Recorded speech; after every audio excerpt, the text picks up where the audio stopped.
अभ्यासक्रम बांधकाम पर्यवेक्षक. आपला विषय आहे एस्टिमेटिंग अँड कॉस्टिंग.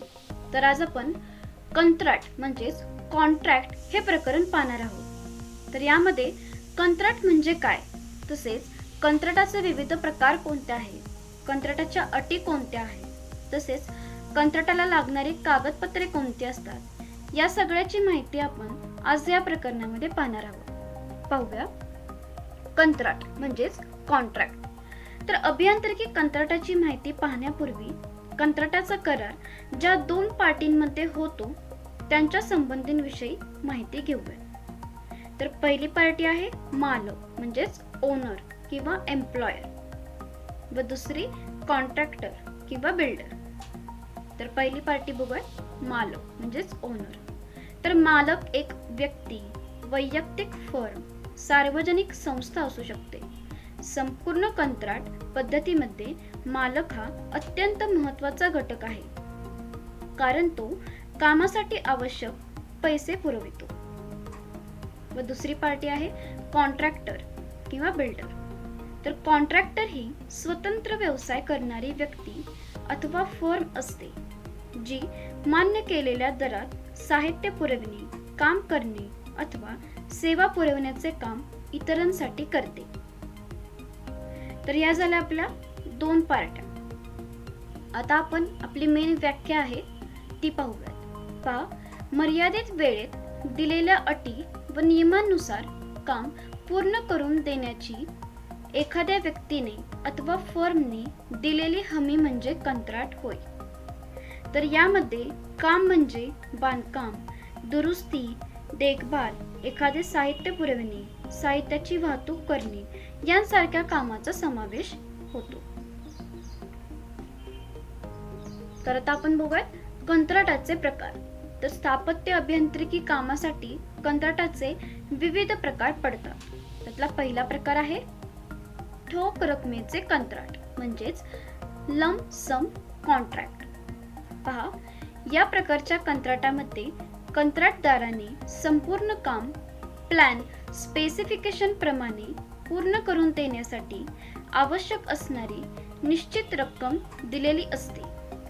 मालकाने कंत्राटदाराला आवश्यक असणारी माहिती पुरवायची असते व त्या माहितीच्या आधारे तो ती रक्कम ठरवितो.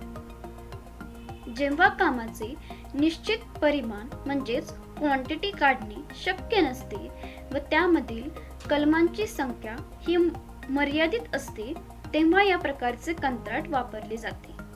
उदाहरणार्थ, या प्रकारचं कंत्राट आपण वॉचमनची खोली, कुंपणाची भिंत इत्यादींसाठी या कंत्राटाचा उपयोग होतो.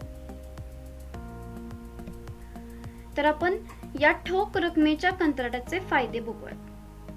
तर याचा फायदा काय होतो पहा, काम सुरू करण्यापूर्वी कामासाठी येणारा एकूण खर्च समजल्यामुळे मालकाला आवश्यक पैशाची व्यवस्था करता येते. तसेच काम लवकर पूर्ण होते, कारण पहिलं कारण आहे कामाची गती वाढल्याने कंत्राटदाराच्या फायद्यामध्ये देखील वाढ होते.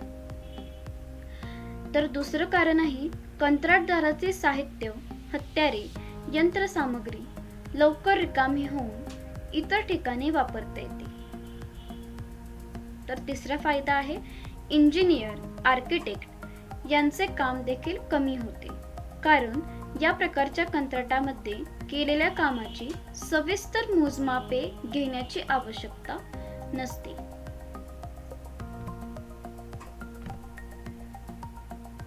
तर एकंदरीत काय, जेव्हा कामाचे निश्चित परिमाण किंवा एखाद्या कामाचे निश्चित क्वांटिटी काढणे आपल्याला जेव्हा शक्य नसतं व त्यामधील जे कलम असतात म्हणजे आपल्या कामाचं स्वरूप असतं त्याची संख्या देखील मर्यादित असते, तेव्हा या प्रकारचे कंत्राट हे वापरले जाते. तर आता आपण दुसरं कंत्राट बघूयात. दुसऱ्या कंत्राटाचा प्रकार आहे दर सूची कंत्राट म्हणजेच आयटम रेट कॉन्ट्रॅक्ट. तर पहा, या प्रकारच्या कंत्राटामध्ये कंत्राटदाराला बांधकामाच्या प्रत्येक कलमाचा प्रति एकक दर घ्यावा लागतो. या दरामध्ये त्यासाठी लागणारे साहित्य, मजूर, कंत्राटदाराचा फायदा, पाणी खर्च, हत्यारे, संयंत्रे व इतर खर्च इत्यादी गोष्टींचा समावेश होतो. म्हणजेच या कंत्राटामध्ये बांधकामाचा जो प्रत्येक कलम असतो त्याचा दर आपल्याला लिहावा लागतो. मग त्या दरामध्ये या सगळ्या गोष्टींचा समावेश आहे. कंत्राटदाराचा फायदा, पाणी खर्च, हत्यारे, संयंत्रे इत्यादी गोष्टींचा समावेश असतो. तर या प्रकारच्या कंत्राटामध्ये कंत्राटदाराने दिलेल्या कामाचे सविस्तर मोजमाप घेऊन त्याने दिलेल्या दरानुसार त्याला पैसे दिले जातात. जेव्हा कामाचा दर्जा चांगला राखायचा असेल परंतु करावयाच्या कामाचे निश्चित परिमाण काढणे कामापूर्वी शक्य नसेल अशा वेळी या प्रकारच्या कंत्राटाचा उपयोग हा केला जातो. हा प्रकार सर्व प्रकारच्या कामासाठी उदाहरणार्थ इमारत, पूल, रस्ते इत्यादींकरिता उपयुक्त आहे. तर आता आपण बघूयात दर सूची कंत्राटाचे फायदे. या प्रकारचे कंत्राट लवचिक असल्यामुळे काम चालू असताना कामाच्या परिमाणामध्ये बदल करणे शक्य होते. तसेच ठेकेदाराला त्याने केलेल्या कामाची मोजमापे घेऊन प्रति एकक तत्वावर पैसे दिले जातात. तर तिसरा फायदा आहे, या प्रकारामध्ये कंत्राटदाराला प्लॅन व स्पेसिफिकेशन मधील अनिश्चिततेबद्दल काळजी वाटून अनावश्यक वाढीव दर घ्यावे लागत नाहीत, कारण त्याचे दर प्रति एकक तत्वावर असतात. व नंतरचा फायदा आहे, कंत्राटदार निश्चित झाल्यानंतर लगेचच कामाची सुरुवात ही करता येते. तर एकंदरीत या कंत्राटाच्या प्रकारामध्ये जेव्हा कामाचा दर्जा हा आपल्याला चांगला राखायचा असेल पण आपल्याला जे काम करायचं आहे त्याची निश्चित जी क्वांटिटी आहे ती आपल्याला कामापूर्वी काढणे शक्य नसेल, अशा वेळी आपण या प्रकारचा कंत्राट हा यूज करू शकतो किंवा या कंत्राटाचा उपयोग हा केला जाऊ शकतो. आपला आता तिसरा प्रकार आहे टक्केवारी दर कंत्राट म्हणजेच पर्सेंटेज रेट कॉन्ट्रॅक्ट. पहा, हा दर सूची कंत्राटाचा सुधारित प्रकार आहे. या प्रकारच्या कंत्राटामध्ये कंत्राटदाराने केलेल्या कामाचे सविस्तर मोजमाप करून व त्याने दिलेल्या टक्केवारीचा विचार करून त्याला पैसे दिले जातात. म्हणजेच काय, दर सूची कॉन्ट्रॅक्ट मध्ये आपण काय करतो तर प्रत्येक कलमाचा दर हा आपल्याला द्यावा लागतो. पण या टक्केवारी दर कंत्राटामध्ये आपल्याला काय करावं लागतं तर कंत्राटदाराने केलेल्या कामाचे सविस्तर मोजमाप करून व त्याने दिलेल्या टक्केवारीचा विचार करून मग आपण त्याला पैसे दिले जातात. तर पहा, जेव्हा कामाचा दर्जा चांगला राखायचा असेल परंतु करावयाच्या कामाचे निश्चित परिमाण म्हणजेच क्वांटिटी काढणे हे कामापूर्वी शक्य नसेल, अशा वेळेस या प्रकारच्या कंत्राटाचा उपयोग हा केला जातो. तर हा प्रकार सर्व कामांसाठी उदाहरणार्थ इमारत, रस्ते, पूल व इत्यादींकरिता उपयुक्त आहे. तर आता आपण बघूयात टक्केवारी दर कंत्राटाचे फायदे. पहा, पहिला फायदा काय आहे तर यामध्ये कंत्राटदाराला ठराविक फायद्याची खात्री असल्याने तो मालकाच्या सांगण्यानुसार काम करतो. या प्रकारच्या कंत्राटामध्ये लवकर निर्णय घेणे हे शक्य होते, त्यामुळे काम हे लवकर पूर्ण होऊ शकते. तिसरा फायदा आहे, या प्रकारच्या कंत्राटामध्ये कंत्राटदार निश्चित केल्यानंतर काम लगेचच सुरू करता येते. या प्रकारच्या कंत्राटामध्ये जादा कलमाचा वेगळा दर हा ठरवावा लागत नाही.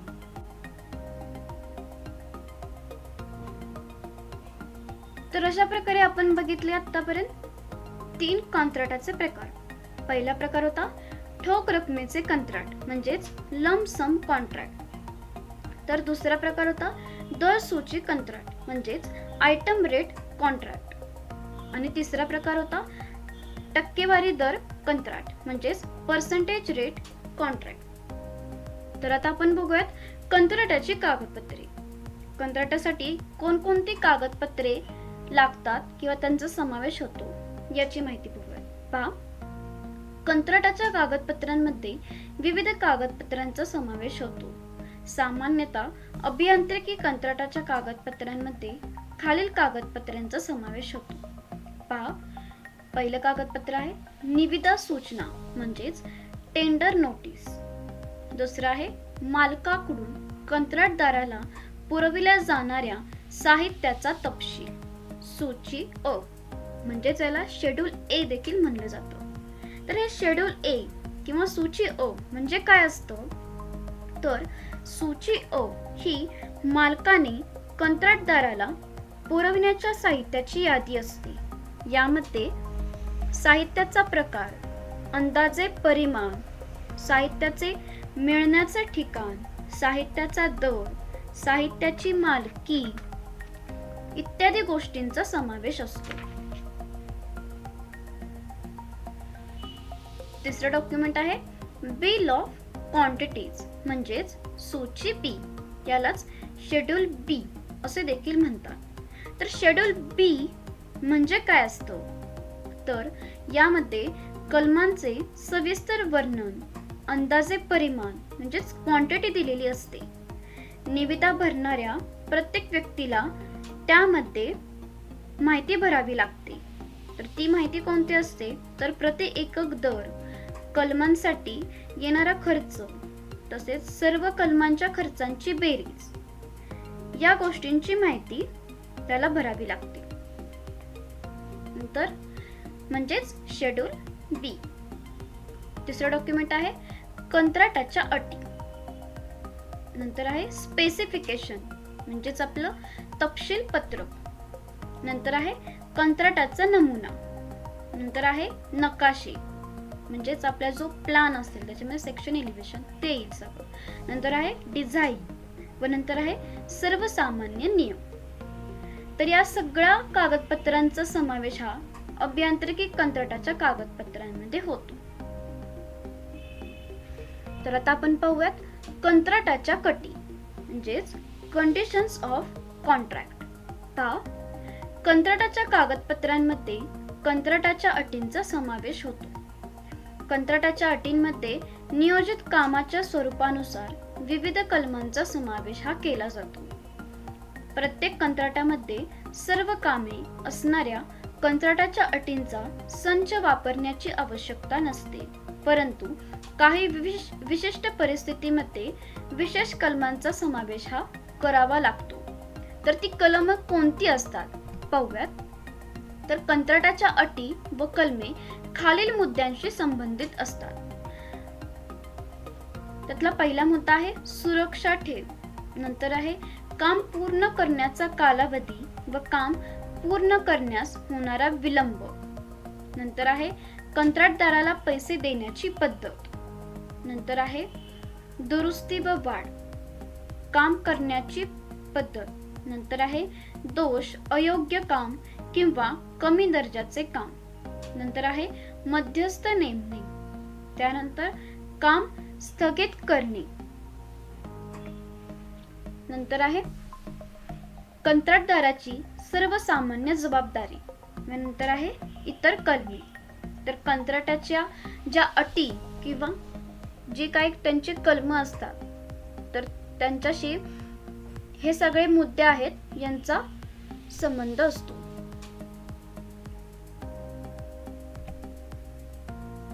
तर अशा प्रकारे आपण कंत्राटाची माहिती शिकलो. धन्यवाद.